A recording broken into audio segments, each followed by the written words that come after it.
Good evening. Yes, magandang gabi sa inyong lahat. Maganda yung tinuro mo nung last week. About yung unang Miyerkules natin is all about divine desperation, last week is all about divine authority ng Lord Jesus Christ.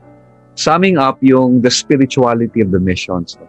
Na ang mission na ito, ang anchor nito ay talagang nandoon sa spirit, yung diwa, yung spirito. At ganda nun, yung basis ng ating mission based on Luke chapter 24. No, yes. Ano nga yun, Mama? So, makita natin yung kaugnayan ng pagsunod sa Panginoong Jesus na nagdudulot sa atin ng puntahan at humayo dun sa bawat pintig ng Panginoon at yun ang mission.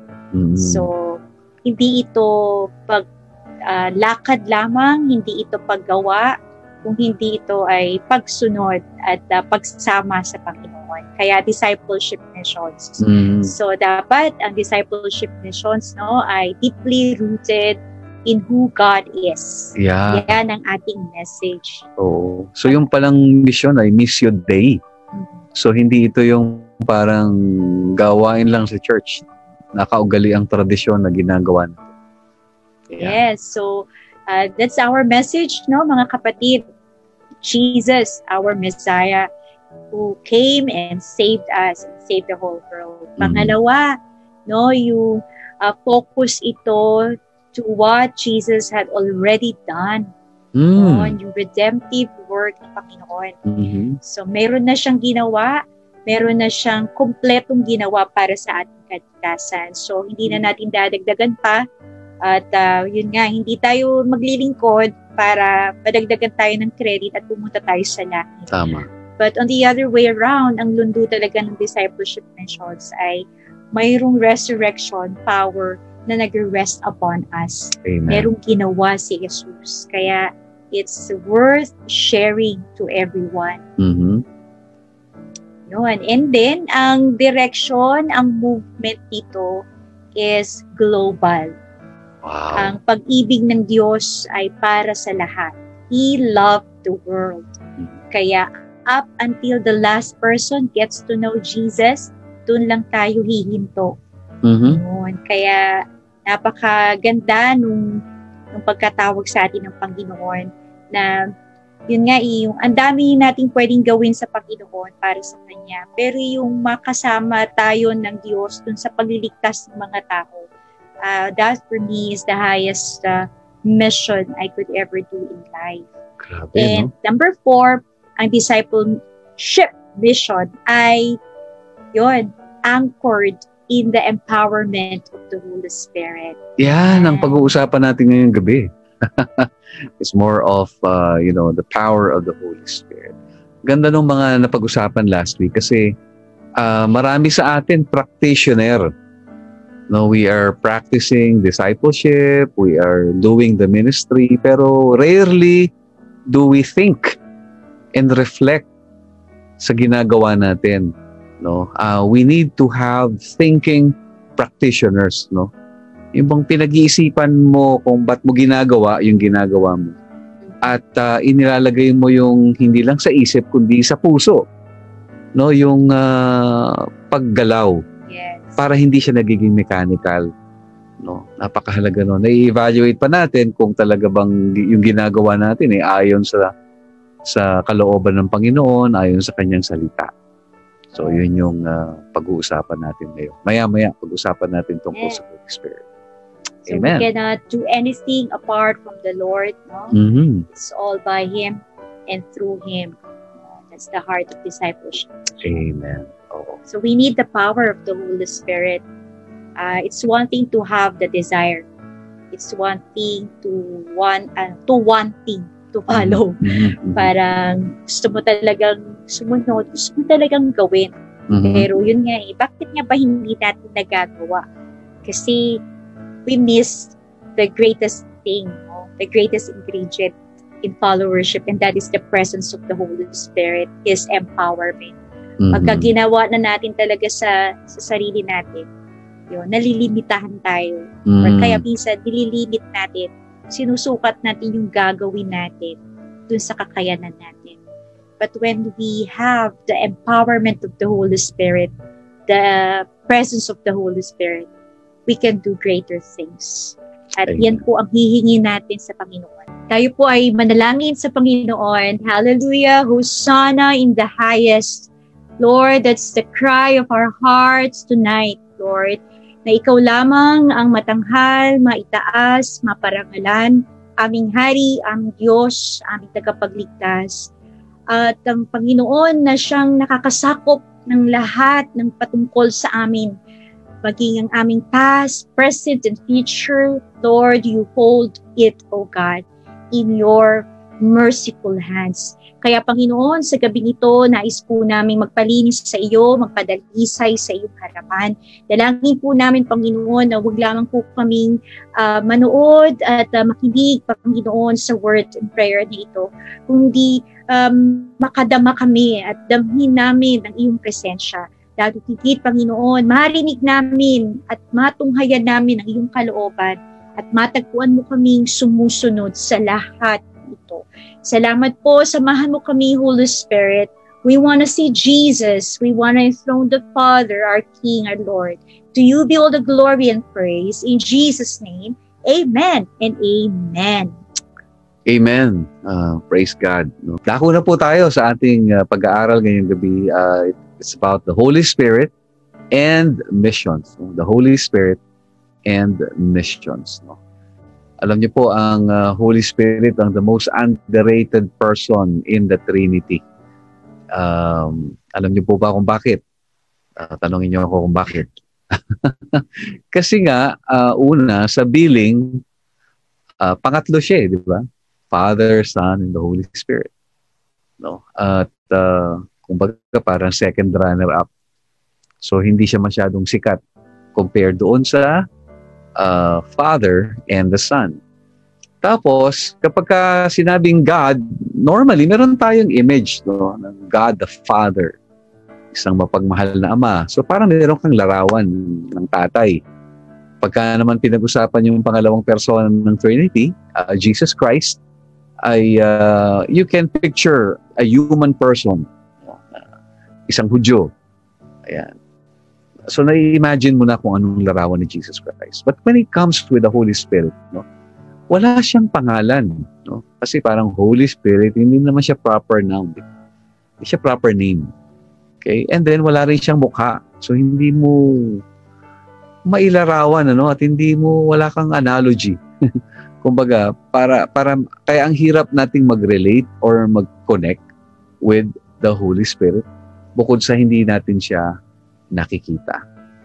Pero ang banal na Espiritu ay Diyos, no?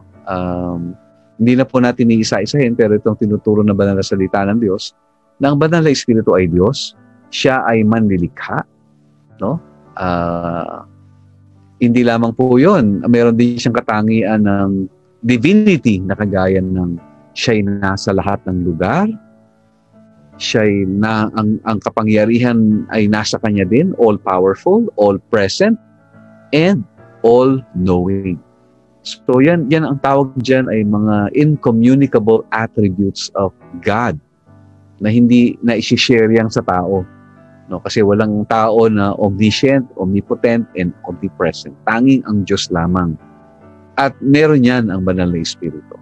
When we look at Matthew chapter 28, verses 18 to 20, makikita natin dito yung pagkakabanggit sa banal na Espiritu. Let's turn our Bibles to Matthew 28, 18 to 20. At ito ang sabi ng salita ng Panginoon. Basahin ni Pastora Citas. Okay, let us read the word of God. And Jesus came and said to them, all authority in heaven and on earth has been given to me. Go, therefore, and make disciples of all nations, baptizing them in the name of the Father, and of the Son, and of the Holy Spirit, teaching them to observe all that I have commanded you. And behold, I am with you always to the end of the age. Okay, normally, pag nabanggit yung in the name of the Father, and of the Son, and of the Holy Spirit, minsan iniisip natin ending ng prayer. O kaya, closing ng worship service. No, kasi doxology na 'yan, 'di ba? So o kaya part ng liturgy, no? So para siyang benediction. 'Yun lang ang konsepto natin sa Holy Spirit. Kaya lang nung binanggit ng Panginoon na you baptize them, ibig sabihin no, you immerse your disciples, no? You immerse your disciples in the life of the Father, in the life of Jesus, and in the life of the Holy Spirit. Ibig sabihin nun, fundamental pala yung pagkakalagay nung Trinity o nung three persons of the Triune God, of the Godhead, doon sa missions. Napakahalaga pala nun, ano? Hindi pala prayer lang yung in the name of the Father, Son, and the Holy Spirit, hindi benediction, kundi pang mission pala. Paggawa mo ng disipulo, napakahalaga nun. And we will zero in, no, with the person of the Holy Spirit. Okay? Ang marami pong mga analogy sa Trinity, no? Yung isa nga naging controversial na analogy, yung daw 3-in-1 coffee na binigay ng isang pastor. At yun ay binatikos ng marami. Pero merong isang theologian na nagtanggol naman na wala naman talagang maibibigay na tamang analogy sa Holy Trinity.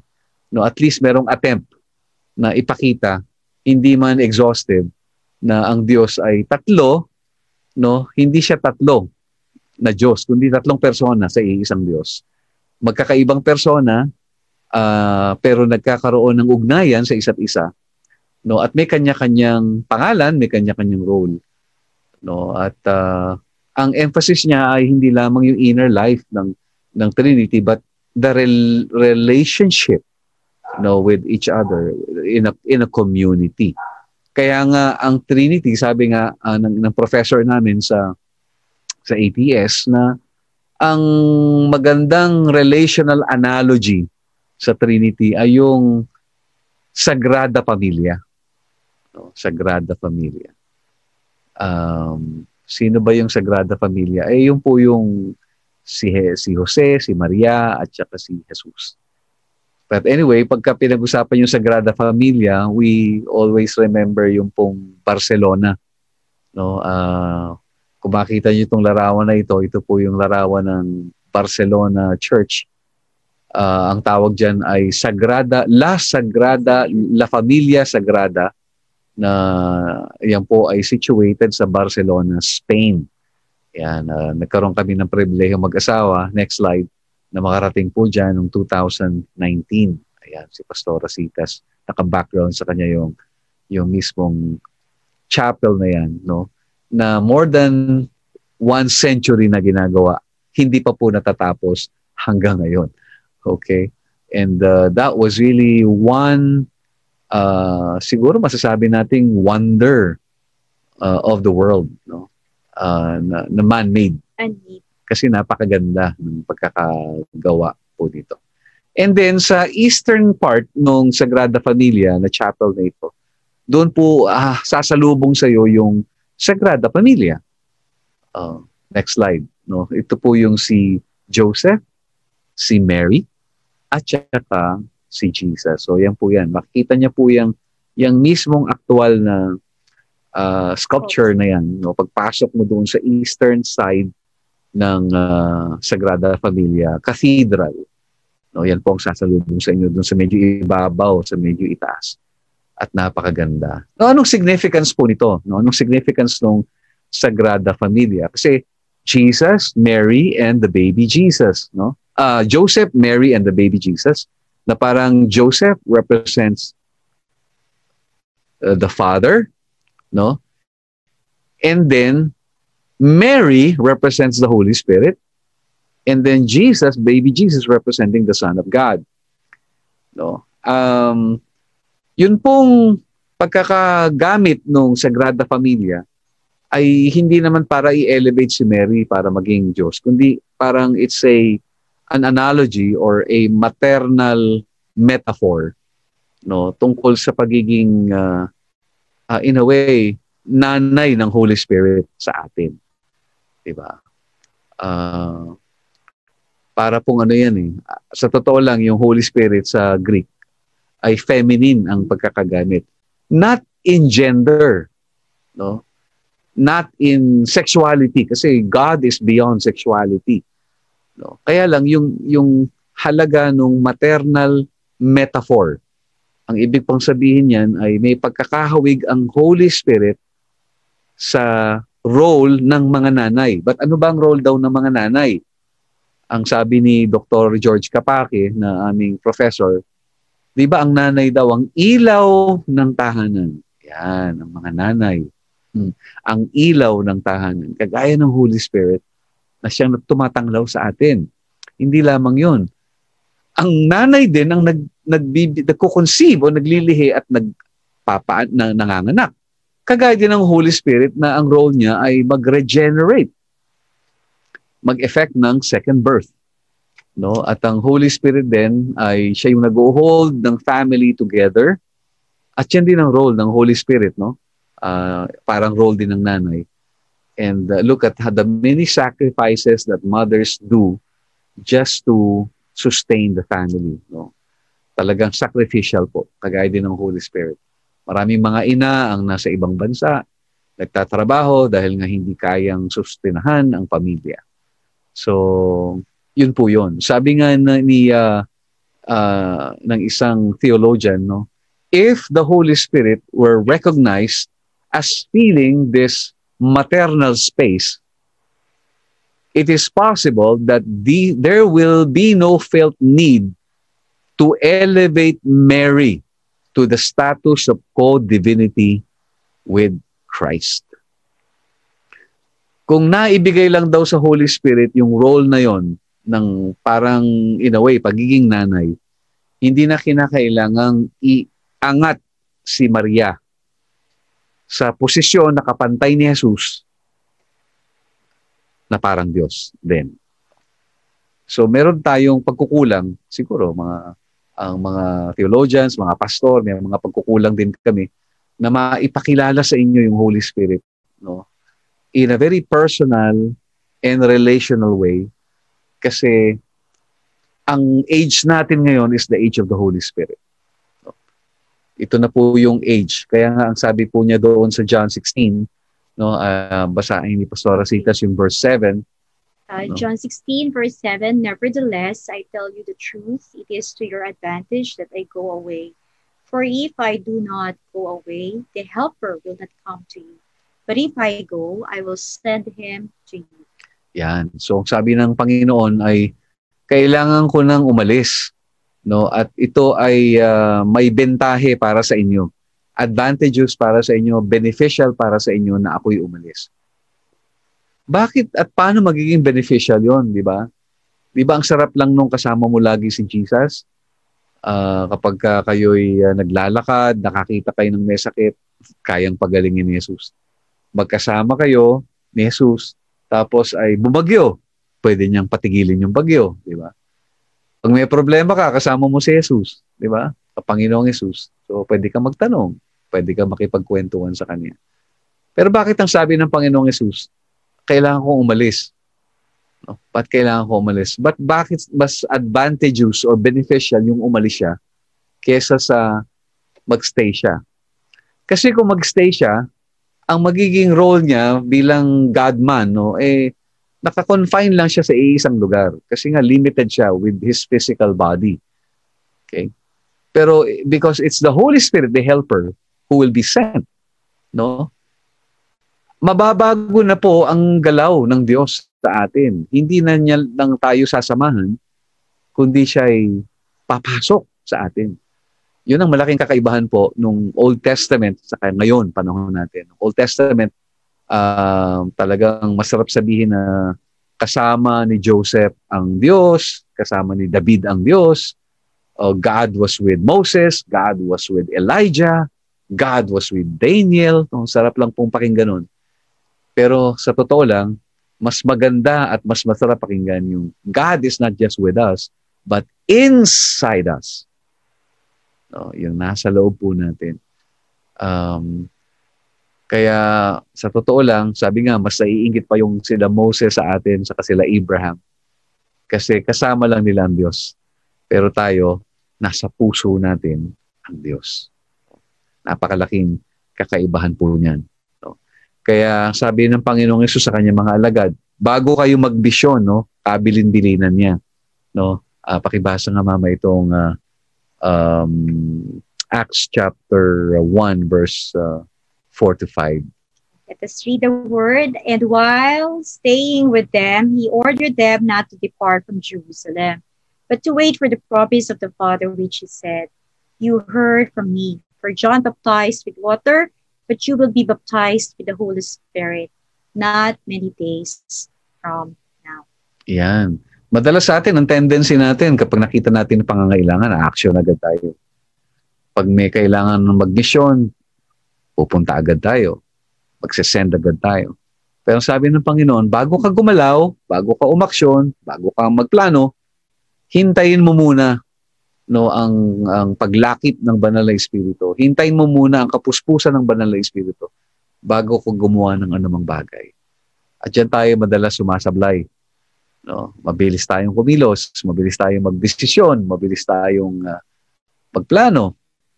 At madalas, wala nang puwang ang Banal na Espiritu, hindi na makagalaw. Kaya nga madalas, ang ating mga efforts, ang lahat ng ating mga pagtatangka sa pagdi-disciple, sa pagbimisyon, nauuwi sa wala. Kasi nga, ang ginagamit nating lakas ay ang sarili nating lakas. Pero sabi sa Acts chapter 1 verse 8, no, anong sabi doon? Pakibasa rin. But you will receive power when the Holy Spirit has come upon you, and you will be my witnesses in Jerusalem and in all Judea and Samaria and to the end of the earth. Yan. So kung isipin mo, parang kawawa naman yung mga disciples, iniwanan ni Jesus, di ba? Parang they are orphaned, they are under-resourced, wala silang strategic plan, wala silang connection, wala silang political influence, wala silang pera. So paano nila gagawin at gaganapin yung Great Commission, no, of making disciples of every nation? That's an impossible task. Pero sabi, you have the Holy Spirit. Receive the Holy Spirit and you will have the power to accomplish the impossible. No, hindi man natin kaya ng sarili nating talino at lakas, pero ang Banal na Espiritu ang siyang magbibigay sa atin ng kakayahan para matupad ang kanyang atas. No, kaya purihin natin ang Panginoon diyan. Okay, kaya in relation sa Holy Spirit, no, napakahalaga nito na paano ngayon natin, no, paano tayo makaka-relate ng maigi sa Banal na Espiritu? At paano natin ito ma-maximize, no? Paano natin siya ma-maximize? Ang perfect example nito ay nandoon sa Acts chapter 13 verse 1 to 3, kung saan yung church sa Antioch ay ito ang kanilang normal na ginagawa. Yan, pakibasa nga. Okay, basa tayo. Now there were in the church at Antioch prophets and teachers, Barnabas, Simeon, who was called Niger, Lucius of Cyrene, Manaen, a lifelong friend of Herod the Tetrarch, and Saul. While they were worshiping the Lord and fasting, the Holy Spirit said, "Set apart for me Barnabas and Saul for the work to which I have called them." Then after fasting and praying, they laid their hands on them and sent them off. Wow. Ito po yung mga leaders sa church sa Antioch. No? Extension ito ng church Jerusalem. Pero ang kanila pong habit, they pray, they fast. They pray, they fast. No? Ang kanilang mahalagang desisyon ay hindi po nangyayari sa boardroom, kundi sa prayer room.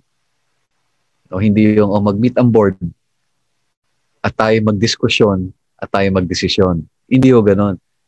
Sila, they pray together as leaders. No? At sa kanilang pananalangin, doon po nagpapahayag ang Banal na Espiritu. Doon sinasabi ng Banal na Espiritu ang direksyon, saan sila pupunta, sinong isusugo nila, anong binubuksang pinto, anong mga gagawin. It's the Holy Spirit at work.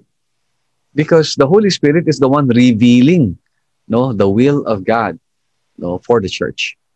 Kaya kagaya po nito mga kapatid, napakahalaga na tayo'y laging nananalangin. Lagi po tayong dumudulog nananalangin sa Panginoon.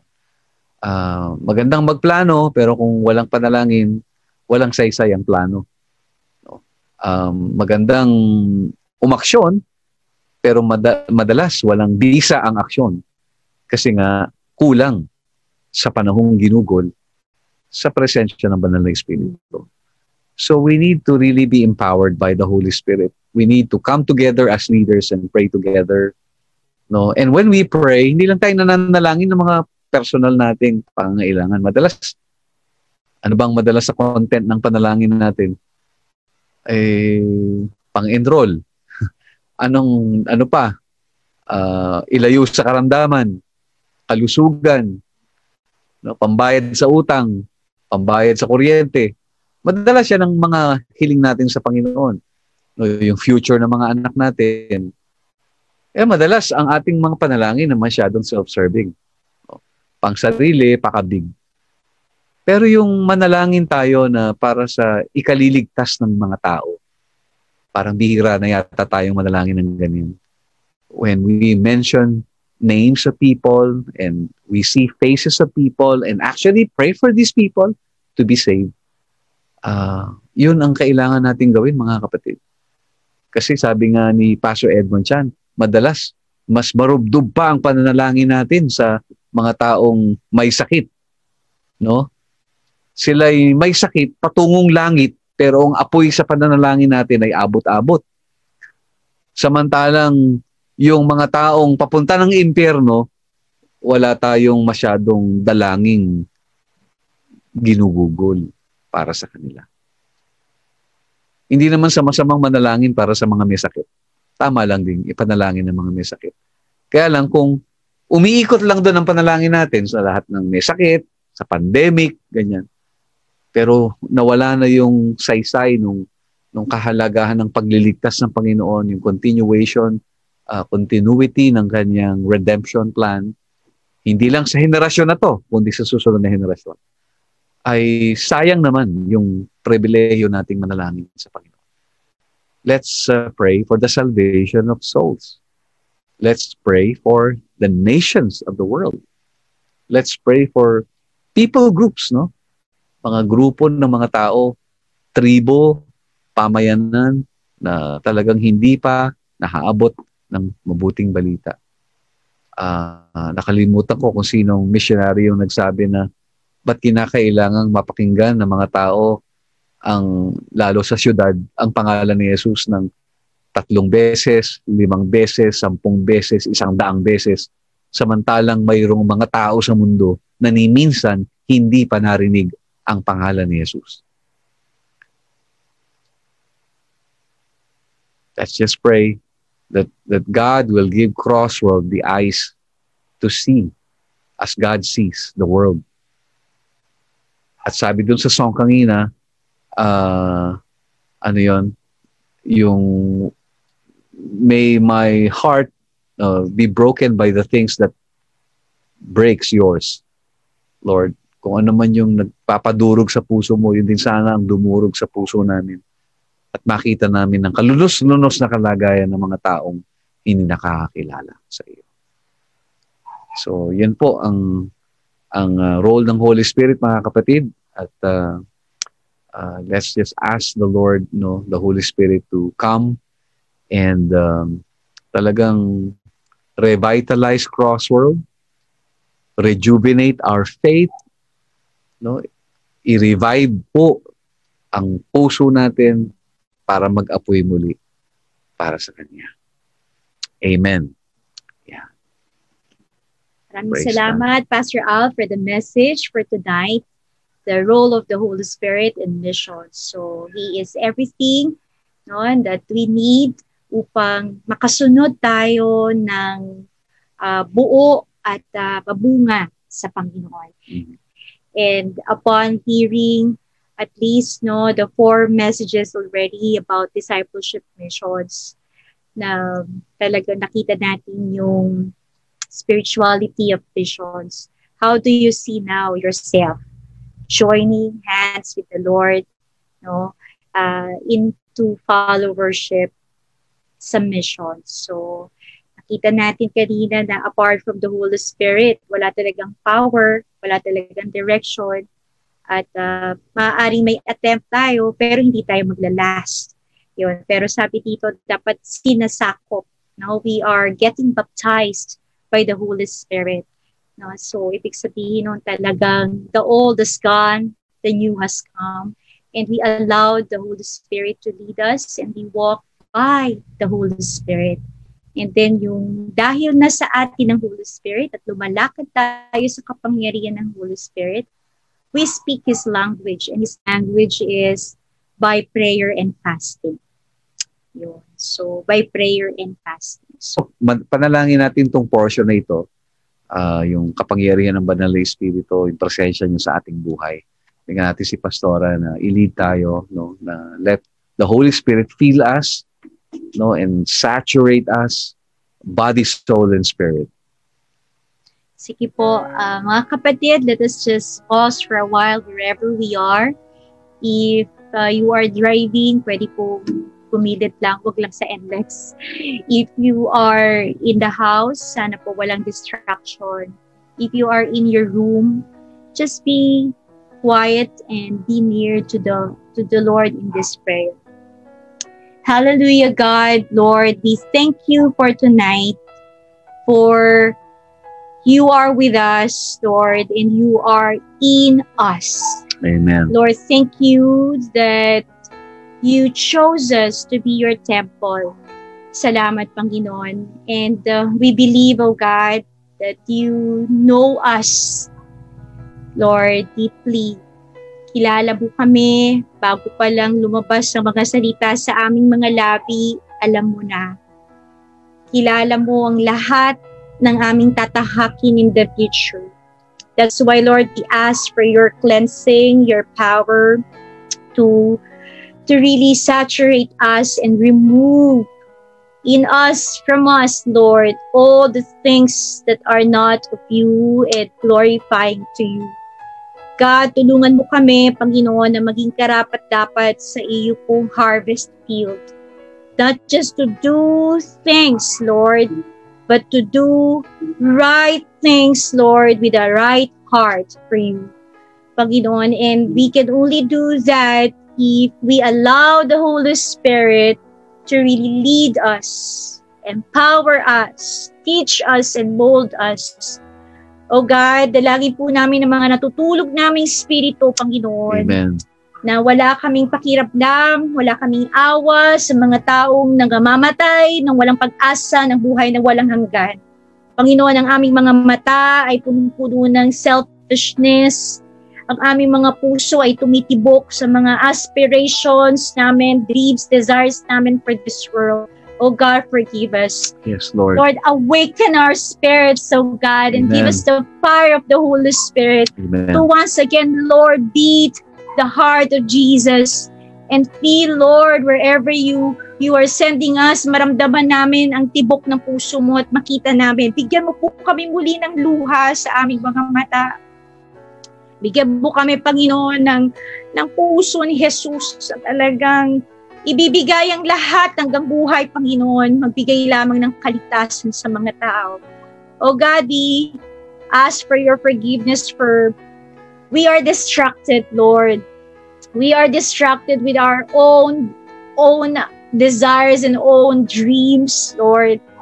Tulungan mo kami, Panginoon, makawala sa aming self-centeredness. Mm-hmm. And help us, oh God, to be sacrificing, Lord, and to really serve you with all of our heart and soul and spirit. It's gonna be renewed vision, Amen. Lord, ignited passion, Mm-hmm. Lord, and anointed the feet to walk unto your path, Lord God. And the hands that are holy, making, Lord God, holy things for you and bringing people closer to you. We see a new crossroad, Lord. Amen. Yes, We oh see God. new crossroad leaders, pastors who are truly authentic, oh God. Lord, give us, Lord God, authentic pastors, leaders, Lord, sold out to your holiness, Amen. to your mission. Marami pong salamat, Lord. We see, Lord, in this session, Lord, nagbubukang liwayway, Panginoon, para sa Crossworld. Nagkakaroon ng bagong pag-asa, Mm-hmm. Panginoon. Binubukas mo, Diyos, ang tingin namin sa ginintuang harvest, oh God. Lord, and we see a lot of people coming to you in every nation, in every tribe, in every tongue, Lord God. You will use us. You will use us. Salamat, Panginoon. This is our prayer in Jesus' name. Amen. Amen. Amen. Amen. Amen.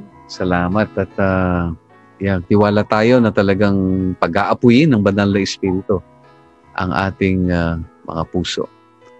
Patuloy po tayo sa Espiritu ng pananalangin.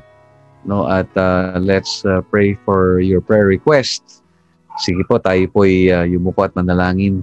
O Diyos, Ama makapangyarihan sa lahat, salamat po sa isang napakasarap na pagkakataon na kami makaniig mo, makadulog sa iyo. Isa pong pribilehiyo na makalapit po sa iyo. Noong pong lumang panahon, kailangan pang maghandog ng tupa bago makalapit sa iyo. Kailangan pang may isakripisyo. Pero salamat dahil kay Jesus, maaari kaming dumiretso ng walang pangingimi, walang pag-aatubili, sapagkat didinggin mo ang aming panalangin dahil kay Jesus. Lord, we pray for righteousness in our leadership from Malacanang, Lord, to the lowest barangay level. Dalangin namin, Panginoon, na yung pagpalain ang lahat ng mga matutuwid na mga pinuno. At yun din namang parusahan at sumpain ang mga tiwali, Panginoon, na talagang pinagsasamantalahan ng aming bayan. At sa iba pa namin mga kapatid na may karamdaman, Lord, we extend your healing touch upon them and we pray for your healing. Lord, sa mga kasama po namin ngayon na may mga mahal sa buhay na may karamdaman, we pray for your complete healing and recovery for them. And we speak life, Lord, so that they will enjoy the fullness and the abundance of the life that you promised. Salamat po ng marami, O Diyos. Dalangin namin, Lord, ang pagliligtas mo sa maraming kaluluwa. Sa oras sa ito, Panginoon, sabay-sabay kaming lumalapit sa iyo at ilagay mo sa aming isip ang mga mukha na mga taong hindi pa nakakakilala sa iyo. At mausal namin ang mga pangalan ng mga taong ito at maiiyak namin ang mga taong ito para sila'y makakilala sa iyo. Lord, ang mga kapitbahay po namin na hindi pa nakakakilala sa iyo, ang mga kaibigan namin, mahal namin sa buhay na hindi pa tumitiwala sa iyo, Lord, buksan mo ang kanilang mga puso. Dalangin namin ang iyong pagliligtas sa mga mahal namin sa buhay at mga kaibigan namin. At maging sa mga tribo, mga grupo ng mga tao na hindi pa nararating ng iyong mabuting balita. Dalangin po namin na gamitin mo ang Crossworld, Lord, para makapaghatid ng mabuting balita sa mga lugar na ito, saan mang dako ng mundo. Dalangin po namin, Lord, makapag-mission po kami at matupad namin, makatulong kami sa pagtupad ng dakilang atas ng Great Commission. Salamat po, Panginoon, sa iyong pagsama sa amin. At dalangin po namin, O Diyos, ng apoy ng Banal na Espiritu ay maglagablab sa puso ng aming mga kapatid, lalo ng aming mga kabataan, Panginoon, ng mga young adults po namin, Lord God. Revive our young adults and our young people, Lord, so that they will have renewed passion for you. Only the Holy Spirit can do this. Holy Spirit, we ask you, Lord, you comfort us, enlighten us, empower us. Holy Spirit, cause the growth of the church and help us to mature, Lord, and help us to multiply in Jesus' name. Salamat po ng marami, Panginoon. Blessings be upon everyone na kasama namin ngayong gabi. Lord, ang 10 ng kanilang mga kasambahay, pamilya, mga mahal sa buhay, pagpalain mo po ang bawat isa. Sa bawat tahanan na pinakikinggan ka ngayon, O Diyos, bigkisin mo po ng pag-ibig mo at yung yungan ng iyong gandahang loob ang mga pamilyang ito at ang kanilang mga pangangailangan sa pang-araw-araw ay matugunan. Salamat po ng marami, Panginoon. Maraming salamat sa iyong pagdalaw sa mga bahay-bahay po namin. Salamat sa pagdalaw at pagpuspos mo at pakikipisan mo sa amin. Pinupuri ka namin, Panginoon, ngayong gabi. Binabalik namin ang lahat ng luwalhati sa iyo sa pangalan ni Jesus. Amen and amen. Amen. Hallelujah. Praise God.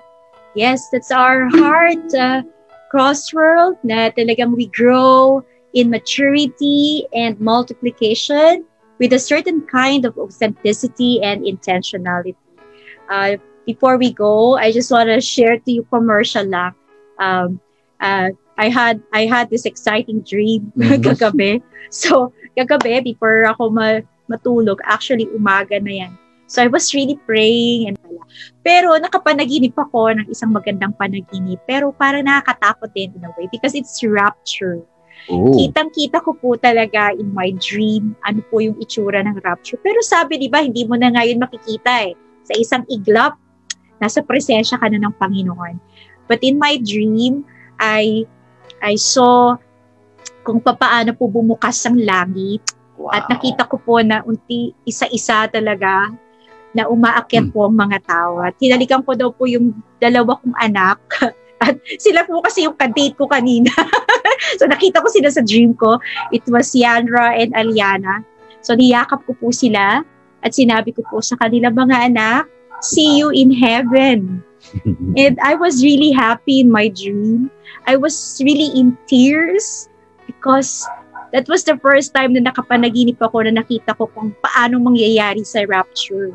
Ayun. So hindi po ako nagpo-prophesy dito na rapture na. But one thing for sure, merong rapture and it's gonna happen anytime. So, pero ang lundo ng lahat ng ito paalala sa akin ng Panginoon, be ready, be prepared. At the trumpets call. At sana nga ay makasama ako doon at tayong lahat maging ang mga mahal natin sa buhay. Amen. At masasabi natin sa bawat isa, see you in heaven. Amen? That's the ultimate wonderful place we could ever be. And that's the heart of our mission. So, and yun. Purihin ang Panginoon for the revival, the spiritual awakening. Yan. So, huwag po natin kakalimutan that God is in the house and He is our King and He is our Lord na talagang mamahalin, susundin at paglilingkuran natin at igagalang sa lahat ng buhay natin. Amen. So hanggang sa muli po. So much to share and so much to pray.